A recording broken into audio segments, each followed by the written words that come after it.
చైతన్య ప్రసారం. నమస్కారం, మన ధర్మం కార్యక్రమానికి స్వాగతం. ఇవాళ మన ధర్మం కార్యక్రమంలో మన ధర్మ సందేహాలను నివృత్తి చేసేందుకు మనతో పాటు ఉన్నారు ప్రముఖ ఆధ్యాత్మికవేత్త బ్రహ్మశ్రీ గడ్డమనుగు రామకృష్ణమూర్తి గారు. గురుగారు నమస్కారం. ఓం శ్రీమాత్రే నమః. గురుగారు, జ్యోతిష శాస్త్రంలో అనేక యోగాల ప్రస్తావన ఉంది. అందులో అలభ్య యోగం యొక్క విశిష్టత ఏమిటి? అలభ్య యోగము అంటే దుర్లభమైనటువంటి సంఘటన. ఏమిటి దుర్లభము? సూర్యచంద్రుల గతులను అనుసరించి ముందుకు సాగేటువంటి ఈ ప్రకృతిలో కొన్ని నక్షత్రముల, రాశుల, గ్రహముల కలయిక దుర్లభము. దొరికినది అంటే అది మన అదృష్టం. అద్భుతమైనటువంటి సూర్యశక్తి, చంద్రుని తేజస్సు సక్రమంగా అందుబాటులోకి వచ్చినప్పుడు జీవితం అద్భుతంగా ముందుకు సాగుతుంది. సప్తమి ఆదివారం కలిసి వస్తే అది ఒక అలభ్య యోగం. చతుర్దశి మంగళవారము కలిసి వస్తే అది ఒక అదృష్టం. ఈ కాలాలలో, సమయాలలో దేవతారాధన చేయటం వల్ల విశేషమైనటువంటి ఫలితం దక్కుతుంది. శుక్రవారము రేవతి నక్షత్రం, ఈ రెండు కలిసి వస్తే దాన్ని భృగు రేవతి అలభ్య యోగము అంటారు. ఇవాళ భృగు రేవతి అలభ్య యోగము అందుబాటులో ఉంది. ఈరోజు విశేషంగా దేవతార్చన చేయాలి, మంత్రానుష్ఠానం చేయాలి, భగవత్ కథలు వినాలి, భగవత్ కథలు చెప్పుకోవాలి, పారాయణలు చేయాలి. ఇలా చేయటం వల్ల జాతకంలో ఉన్నటువంటి దోషాలు పరిష్కృతమవుతాయి. అనుకోకుండా ఎదురయ్యేటువంటి ఆపదల నుంచి విముక్తి కలుగుతుంది. ప్రకృతి అంతా గ్రహముల యొక్క ప్రభావము కారణముగా ప్రవర్తనను కొనసాగిస్తున్న నేపథ్యంలో ఆ గ్రహముల నుంచి వచ్చే శక్తిని సక్రమంగా అందుకొని అలభ్య యోగాలను అనుకూలంగా ఆరాధనా మహోత్సవాలుగా మలుసుకోగలిగినప్పుడు అద్భుతాలను ఆవిష్కరించవచ్చు అని తెలియజేస్తుంది శాస్త్రం. అలా ఈ నక్షత్రము, యోగము, వారము వీటన్నింటి సమ్మేళనంతో ఏర్పడేటువంటి అరుదైన ముహూర్తాలే అలభ్య యోగాలు. గురుగారు, రేలంగి మంటలాంబ ఆవిర్భావానికి శ్రీమద్ రామాయణానికి ఉన్నటువంటి సంబంధం ఏమిటి? విశ్వామిత్రుడు యాగ సంరక్షణ కోసం రామలక్ష్మణులను తన వెంట తీసుకొని వెళ్ళాలన్న ఆలోచనతో దశరథుడి దగ్గరికి వచ్చాడు. అద్భుతమైన యాగాన్ని సంకల్పం చేస్తున్నాను, ఆ యజ్ఞాన్ని విఘ్నం చేయడం కోసం రాక్షసులు ప్రయత్నిస్తున్నారు, వారి నుంచి యజ్ఞాన్ని సంరక్షించే బాధ్యతను రామచంద్రమూర్తికి అప్పగించాలన్నది నా ఆలోచన అని చెప్పగానే ఊన షోడశ వర్షోమే రామో రాజీవలోచన అంటాడు దశరథుడు. 12 ఏళ్ల పిల్లవాడు, పద్మాలాంటి కన్నులున్నవాడు, రాత్రి కాగానే ఏ విధంగానైతే కమలం ముడుచుకుంటుందో అలా సూర్యాస్తమయం కాగానే నిద్రపోయే అలవాటున్నవాడు రామచంద్రుడు. ఈ చిన్న పిల్లవాడు ఆ మారీచ సుబాహులను ఎలా తట్టుకోగలుగుతాడు? కాబట్టి పంపించను అంటూ నిరాకరిస్తాడు. మిథ్యా ప్రతిజ్ఞ కాకుత్స సుఖీభవ సబాంధవ. ఇచ్చిన మాట నిలబెట్టుకోలేని దశరథ మహారాజా, నీ ఇష్టం, ఆనందంగా ఉండిపో అంటూ తన కోపాన్ని ప్రకటిస్తాడు విశ్వామిత్రుడు. అప్పుడు వశిష్ఠుడు దశరథుడికి నచ్చజెప్పి రామలక్ష్మణులను విశ్వామిత్రుడితో యాగ సంరక్షణార్థమై అరణ్యానికి పంపిస్తాడు. అలా వెళుతున్న రామలక్ష్మణులకు తాటక ఎదురవుతుంది. అలం తే ఘృణయా రామ పాపైషీ దుష్టచారిణి యజ్ఞ విఘ్నకరీ యక్షీ పురావర్ధతి మాయయ. ఆలోచనలో పడతాడు రాముడు. స్త్రీని సంహరించటం ధర్మం కాదు కదా అని ఆలోచిస్తుంటే, రామా ఆలస్యం చెయ్యకు, యజ్ఞాన్ని విఘ్నం చేసేటువంటి యక్షిణి ఈ తాటకి. సూర్యాస్తమయం అయిందా తిరిగి తన మాయను వృద్ధి చేసుకొని దాడి చేస్తుంది. సంహరించమంటాడు. అలా తాటకిని సంహరించిన తరువాత యజ్ఞం చేస్తూ ఉంటే ఆ యజ్ఞంలో నుంచి ఉద్భవించినదే మంటలాంబ. పెదమంటలాంబ, చిన్నమంటలాంబ. ఆ తాటకి శిరస్సు అక్కడ రాలి పడింది. రాలింది అని చెప్పటమే రేలంగిగా మారింది. అదే తణుకు దగ్గర పశ్చిమ గోదావరి జిల్లాలో ఉన్న రేలంగి గ్రామం. ఆ యజ్ఞగుండం నుంచి ఆవిర్భవించినటువంటి దేవతామూర్తులే పెదమంటలాంబ, చిన్నమంటలాంబ. ఇలా రామాయణ గాథతో సంబంధమున్న ఎన్నో ఉత్సవాలు ఆధునిక సమాజంలో మనకు కనపడుతున్నాయి. యావస్థాస్యంతి గిరయః సరితశ్చ మహీతలే తావద్ రామాయణ కథ లోకేషు ప్రచరిష్యతి అని బ్రహ్మదేవుడు వరమిచ్చి మరీ వాల్మీకితో రామాయణాన్ని రాయించాడు. రామాయణ గాథ ఇలా ఇప్పటికీ సమాజంలో మనకు మార్గదర్శకం అవటమే కాకుండా అనేక మంది దేవతామూర్తుల ఆవిర్భావానికి ఆధారమైంది. ఆ సంగతులన్నీ తెలుసుకుంటూ ఆ దేవతామూర్తులను ఆరాధిస్తూ అద్భుతమైనటువంటి శ్రేయస్సును అందుకునే ప్రయత్నం చేద్దాం. గురుగారు, సూర్యవంశ చంద్రవంశ రాజుల గురించి వివరించడం పురాణ లక్షణం అని చెప్తారు. ఈ లక్షణం యొక్క లక్ష్యం ఏమిటి? సర్గశ్చ ప్రతిసర్గశ్చ వంశో మన్వంతరాని చ వంశానుచరితం యత్ర పురాణం పంచలక్షణం అంటుంది పురాణం. ఏ పురాణానికైనా 5 లక్షణాలు ఉంటాయి. సర్గ, ప్రతిసర్గ, వంశము, మన్వంతరము, వంశానుచరితం. సర్గ అంటే సృష్టి, ప్రతిసర్గ అంటే తత్వరూపక సృష్టి, వంశము, మన్వంతరం. వీటి తరువాత సూర్యవంశ చంద్రవంశ రాజుల చరిత్ర. వీటిని తెలుసుకోవటం వల్ల మనకు వచ్చే ప్రయోజనం ఏమిటి అని ఒకసారి ఆలోచిస్తే, సూర్యవంశము ప్రారంభమైన వైనము, చంద్రవంశం ప్రారంభమైన వైనము గమనిస్తే సూర్యుని శక్తే చంద్రునికి చేరి వెన్నెలలాగా భాషించి సృష్టికి ఆధారమవుతోందన్న సత్యం మనం గ్రహించవచ్చు. సూర్యచంద్రుల గ్రహ గతులు ఎలా మానవ జీవితాన్ని నడిపిస్తాయో తెలియజేసే సత్యమే సూర్యవంశ చంద్రవంశ రాజుల చరిత్ర. సూర్యుడు సంజ్ఞాదేవితో శ్రాద్ధదేవుడికి జన్మనిస్తాడు. ఈయన పుత్ర సంతానం కావాలని యజ్ఞం చేయడం సంకల్పిస్తాడు. యజ్ఞం చేస్తున్న సమయంలో ఈ శ్రాద్ధదేవుడి భార్య యజ్ఞాన్ని నిర్వహించే అధర్వుడి దగ్గరికి వెళ్ళి, నాకు పుత్రికా సంతానం కావాలి, సంకల్పం చేయండి అంటుంది. అధర్వుడు హోతకు చెప్తాడు. హోత పుత్రికా సంతాన ప్రాప్తిరస్తు అంటూ వేలుస్తాడు. ఇది ఆ శ్రాద్ధదేవుడు విని, పుత్ర సంతానం కావాలని యజ్ఞం చేస్తూ ఉంటే పుత్రికా సంతాన ప్రాప్తిరస్తు అంటూ వేలుస్తారేమిటి, ఇది ఎలా అని వశిష్ఠుడిని ప్రశ్నిస్తాడు. ఇక్ష్వాకు కులగురువు కనుక. ఈ సత్యాన్ని తెలుసుకున్న వశిష్ఠుడు శ్రీమన్నారాయణుడి గురించి ప్రార్థిస్తాడు. అప్పుడు శ్రీమన్నారాయణుడు, ఆయన వేల్చిన నీకు కుమారుడే జన్మిస్తాడులే అని అనుగ్రహిస్తాడు. అలా జన్మించినటువంటి సుద్యుమ్నుడు ఒకరోజు సైన్యంతో సహా ఒక అడవిలోకి ప్రవేశిస్తాడు. అడవిలో ప్రవేశించిన మరుక్షణం రాజుతో పాటు, రాజ పరివారంతో పాటు, గుర్రాలతో పాటు అందరూ స్త్రీమూర్తులుగా మారిపోతారు.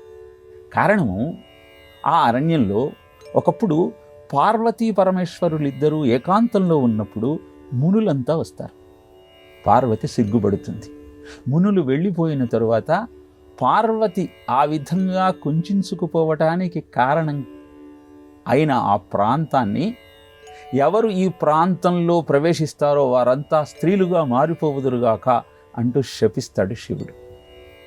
ఇలా సుద్యుమ్నుడు ఇలాదేవిగా మారిపోతాడు. అలా మారిన ఇలాదేవి చంద్రుని కుమారుడైన బుధుణ్ణి వివాహం చేసుకుంటాడు. ఆ బుధుడికి ఇలాదేవికి జన్మిస్తాడు పురూరవుడు. అదే చంద్రవంశం. ఈ చంద్రుడికి బుధుడు ఎలా జన్మించాడు అంటే, గురువైన బృహస్పతి యొక్క ధర్మపత్ని తార చంద్రుడితో కలవటం వల్ల బుధుడు జన్మిస్తాడు. ఇదంతా వింటుంటే మనకు ఆశ్చర్యం అవుతుంది. కానీ ఒక అద్భుతమైన నిత్య జీవిత సత్యాన్ని ఈ కథలో మనకు తెలియజేశారు. మొట్టమొదటిది, సూర్యుని వంశం నుంచే చంద్రవంశం ప్రారంభమైంది. మరి చంద్రుడు అలా ఉండటం తప్పు కదా అన్న ఆలోచన కలుగుతుంది. చంద్రమా మనసో జాతః, చంద్రుడు మనస్సుకు కారణం. ఈ మనసు బృహస్పతి దగ్గరికి బుద్ధి కోసం వెళ్ళింది. కానీ తార అనే ఆకర్షణకు గురి కావటం వలన భ్రష్టు జరిగింది. కానీ బ్రహ్మదేవుని యొక్క జోక్యంతో మళ్ళీ సమస్య సద్దుమణిగింది. ఇలా మనసు ఆకర్షణకు లోనైనప్పుడు బుద్ధి భ్రష్టుపడుతుంది. అప్పుడు సృజనాత్మకతకు చిహ్నమైనటువంటి బ్రహ్మదేవుడు అంటే తిరిగి సాధన చేయటం వల్ల మాత్రమే అది సంస్కరింపబడుతుంది అన్న సత్యాన్ని తెలియజేస్తూ, సూర్యరశ్మియే చంద్రుని వెన్నెలగా మారుతుందన్న సత్యాన్ని ప్రపంచానికి చాటి చెబుతూ, సూర్య చంద్ర వంశముల యొక్క చరిత్రను పురాణం మనకు అందజేసి, నామకు రూపక సృష్టి, తత్వరూపక సృష్టి, వంశము, మన్వంతరము, వంశచరితము అనే 5 లక్షణాల ద్వారా జీవన పరమార్థాన్ని, జీవిత లక్ష్యాన్ని మనకు తెలియజేసిందే పురాణం. అందుకే పురాణాన్ని ప్రజా విద్య అన్నారు. పుక్కిటి పురాణం కాదు, ప్రతినిత్యము అధ్యయనం చేయాల్సిన విజ్ఞానమే పురాణం. ఇలాంటి అద్భుతమైన విషయాలను కథల ద్వారా మనకు తెలియజేసి మన జీవితాన్ని సంస్కరించుకోవటం కోసం అవసరమైన సాధన క్రమాన్నంతా ప్రవచించిన అద్భుతమైన వాంగ్మయమే పురాణం. గురుగారు, అగ్నిదేవుడు సర్వభక్షకునిగా శపించబడటానికి కారణం ఏంటి? భృగువు పులోమి భర్త. పులోమ అనే రాక్షసుడు మాయోపాయంతో పులోమను ఎత్తుకుపోవాలని ప్రయత్నించినప్పుడు అగ్నిదేవుడు పులోమ ఉనికి గురించి పులోమ అనే రాక్షసుడికి తెలియజేస్తాడు. ఈ విషయాన్ని తెలుసుకున్న భృగువు కోపంతో అగ్నిదేవుడిని సర్వభక్షకుడివి కమ్మంటూ శపిస్తాడు.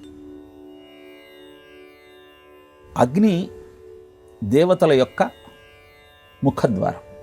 అగ్నిర్వై ముఖాదేవాహ ఇంద్రాయ స్వాహ ఇదం నమమా అని ఎప్పుడైతే హవిస్సు మనం యజ్ఞంలో సమర్పిస్తామో అది ఇంద్రుడికి చేరుతుంది. అందుకే ఎక్కడ యజ్ఞం జరుగుతుందో అక్కడ దేవతామూర్తులు ప్రత్యక్షమవుతాం.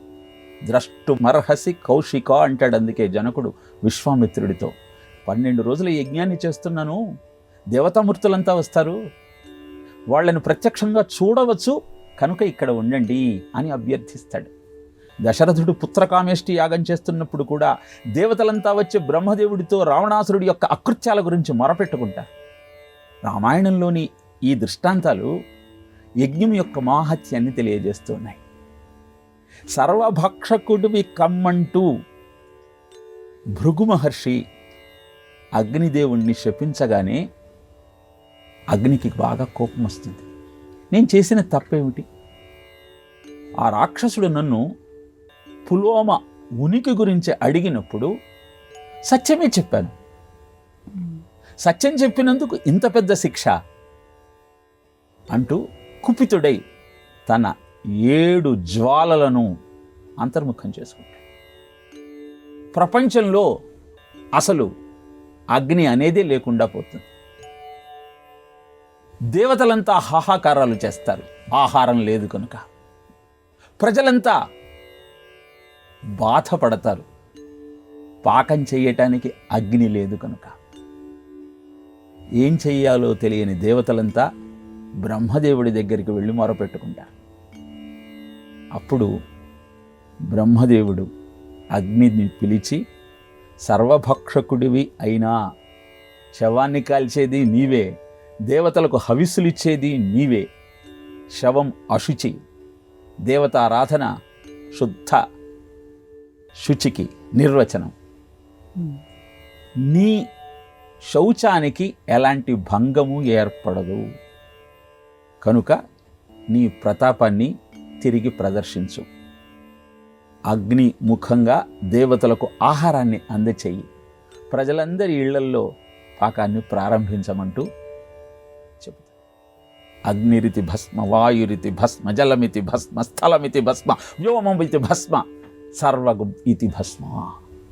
ఏది అగ్నిలో వేసినా అది భస్మమైపోతుంది, తిరిగి తన స్వస్వరూపాన్ని పొందలేదు కనుక శౌచానికి వచ్చినటువంటి భంగం ఏది లేదు అంటూ అగ్నిదేవుడికి వరం ఇస్తాడు. అలా అగ్ని సర్వభక్షకుడు అయినప్పటికీ శుచికి నిలువెత్తు నిదర్శనం. గురుగారు, పరాశర మహర్షి సాత్వికుడు, మహా తపశ్శక్తి సంపన్నుడు. అటువంటి మహర్షి రాక్షస సంహార యజ్ఞం ఎందుకు చేయాల్సి వచ్చింది? విశ్వామిత్రుడు త్రిశంకువును స్వర్గానికి పంపించటం కోసం బొందితో యజ్ఞాన్ని సంకల్పిస్తాడు. ఇలా యజ్ఞాన్ని సంకల్పించినటువంటి విశ్వామిత్రుడు మునులందరినీ ఆ యజ్ఞానికి ఆహ్వానిస్తాడు. విశ్వామిత్రుడి శిష్యులు వెళ్ళి మునులందరికీ విశ్వామిత్రుడు చేసే యజ్ఞానికి రమ్మంటూ స్వాగతం చెప్తారు. వశిష్ఠుని కుమారులైన 100 మందికి కూడా విశ్వామిత్రుడి శిష్యులు ఆహ్వానం తెలపగానే అంతకుముందు త్రిశంకువు వశిష్ఠుడి కుమారులను ఇదే యజ్ఞం చెయ్యమంటూ అభ్యర్థించి వారు ఒప్పుకోని కారణాన విశ్వామిత్రుడి దగ్గరకు వచ్చి ఆ యజ్ఞాన్ని జరిపించమంటూ కోరతాడు. అందుకే కుపితులైన వశిష్ఠుని పుత్రులంతా చండాలుడైనటువంటి త్రిశంకుడు యజ్ఞం చేస్తూ ఉంటే విశ్వామిత్రుడు ఆ యజ్ఞాన్ని నిర్వహిస్తున్నాడు, అది చూడాల్సిన అవసరమే ఉన్నది అంటూ హేళన చేస్తారు. ఈ విషయం ఎప్పుడైతే విశ్వామిత్రుడికి తెలుస్తుందో అప్పుడు ఆగ్రహోదగ్రుడై వశిష్ఠుని 100 మంది పుత్రులు భస్మమైపోదురు కాక, వచ్చే జన్మలలో కూడా నీచమైనటువంటి ఆలోచన విధానంతో తినకూడని ఆహారాన్ని స్వీకరిస్తూ జీవితమును గడిపెదగాక అంటూ శపిస్తాడు. వ్యాసం వశిష్ఠ నప్తారం శక్తే పౌత్రమకల్మషం పరాశరాత్మజం వందే శుకతాతం తపోనిధిం. ఆ వశిష్ఠుని కుమారుడు శక్తి కుమారుడు పరాశరుడు, పరాశరుడు కుమారుడు వ్యాసుడు, వ్యాసుని కుమారుడు శుకుడు. ఈ వివరాన్ని ఎందుకు తెలియజేస్తున్నానంటే, పరాశరాత్మజుడు వ్యాసుడైతే పరాశరుడు తన తండ్రి అయినటువంటి శక్తి విశ్వామిత్రుడి కారణాన భస్మమైపోయాడని తెలిసి ఆగ్రహోదగ్రుడవుతాడు. అప్పుడు ఒక యజ్ఞాన్ని తలపెడతాడు. ఈ రాక్షస సంతతి అంతా భస్మమైపోవాలి అంటే రాక్షస సంహార యజ్ఞాన్ని తలపెట్టాలి అని యజ్ఞాన్ని చేస్తున్నప్పుడు అందరూ ఆ భస్మగుండంలో పడి భస్మమైపోతూ ఉంటే ఇది గమనించిన వశిష్ఠుడు మనవడి దగ్గరికి వచ్చి, విశ్వామిత్రుడు నా కుమారులనందరినీ సంహరించినప్పుడు తన శాపంతో బాధపడి నేను ఆత్మహత్య చేసుకుందాం అనుకున్నాను. భూదేవి నన్ను కాపాడి కాళహస్తీశ్వరుని యొక్క మాహత్యాన్ని తెలియజేసింది. ఈ యజ్ఞం నేను చెయ్యలేనా? ప్రతీకారం తీర్చుకోలేనా? కానీ అది ముని లక్షణం కాదు. క్రోధమే తపమును చెరుచును, క్రోధమే అణిమాది అష్ట సిద్ధుల బాపున్. తపశ్శక్తి అంతా కోపం కారణంగా నిర్వీర్యమైపోతుంది. కనుక ఈ ప్రయత్నం మానమంటూ అభ్యర్థిస్తాడు, శాసిస్తాడు. అలా తన ప్రతీకారం తీర్చుకోవటం కోసం, తన తండ్రిని మట్టుబెట్టిన రాక్షస సంతతి విశ్వామిత్రుడి మీద పగ తీర్చుకోవటం కోసం యజ్ఞాన్ని తలపెట్టిన తరువాత వశిష్ఠుని యొక్క హితోపదేశంతో ఆ ప్రయత్నాన్ని మానుకుంటాడు పరాశరుడు. అనంతరం శక్తి తిరిగి పునరుజ్జీవుడితో అవుతాడు. గురుగారు, శాంత ఋష్యశృంగుల ముద్రలతో ఆవిర్భవించినటువంటి శివలింగం ఎక్కడ ఉంది? అలా శివుడు ఎందుకు అవతరించాడు? వైవిధ్యం బ్రహ్మచర్యస్య భవిష్యతి మహాత్మనః లోకేషు ప్రథితం రాజా విప్రైశ్చ కథితం సదా. ఋష్యశృంగుడి గొప్పతనం ఏమిటి అంటే 2 రకాల బ్రహ్మచర్యాన్ని పాటిస్తాడు. నైష్ఠిక బ్రహ్మచర్యము, ప్రాజాపత్య బ్రహ్మచర్యము. ప్రాజాపత్య బ్రహ్మచర్యం అంటే వివాహమైన తరువాత కూడా కేవలము భార్య యందు మాత్రమే అనురక్తి కలిగి జీవించటం. ఇలా ఋష్యశృంగుడు జీవితాన్ని గడుపుతూ భార్య అయిన శాంతతో సహా శివుడి గురించి కఠోరమైన తపస్సు చేస్తాడు. అద్భుతమైన తపశ్శక్తి కారణంగా శివుడు వెంటనే ప్రత్యక్షమవుతాడు. సామాన్యంగా ఏ భక్తుడైనా భగవంతుడిని ఏం కోరుకుంటాడు? నీలో నన్ను ఐక్యం చేసుకోమని. కానీ శాంత ఋష్యశృంగులు మాలో నువ్వు ఐక్యం కావాలి అంటూ వరాన్ని కోరుతారు శివుడిని. వరము ఏది కోరితే అది ఇచ్చేవాడే శివుడు కనుక అలాగేనంటాడు. అలా శృంగేరిలో శివలింగం మీద శాంత ఋష్యశృంగుల యొక్క ముఖ చిత్రాలు మనకు కనపడతాయి. భగవంతుణ్ణే తమలో ఐక్యం చేసుకున్నటువంటి మహానుభావుడు, తపశ్శక్తి సంపన్నుడు ఋష్యశృంగుడు. అందుకే కళింగ రాజ్యంలో ప్రవేశించగానే 12 సంవత్సరాల కరువు కాటకాలు అంతర్ధానమయ్యి కుండపోతగా వర్షం కురిసింది. అందుకే రోమపాదుడు తన కుమార్తె అయినటువంటి శాంతను ఋష్యశృంగుడికిచ్చి వివాహం చేస్తాడు. అద్భుతమైన ఈ కథ తపశ్శక్తి యొక్క ప్రాభవం ఏమిటో మనకు తెలియజేస్తుంది. గురుగారు, ఇవాటి మన ధర్మం కార్యక్రమంలో మాకు వచ్చిన ఈ ధర్మ సందేహాలన్నీ నివృత్తి చేసినందుకు ధన్యవాదాలు గురుగారు. కృష్ణార్పణం. ఇది ఇవాటి మన ధర్మం కార్యక్రమం. రేపటి మన ధర్మం కార్యక్రమంలో మళ్ళీ కలుసుకుందాం. నమస్కారం. ఈ కార్యక్రమాన్ని తిరిగి చూడాలనుకుంటే www.youtube.com/ETV Life Spiritual లో చూడవచ్చు.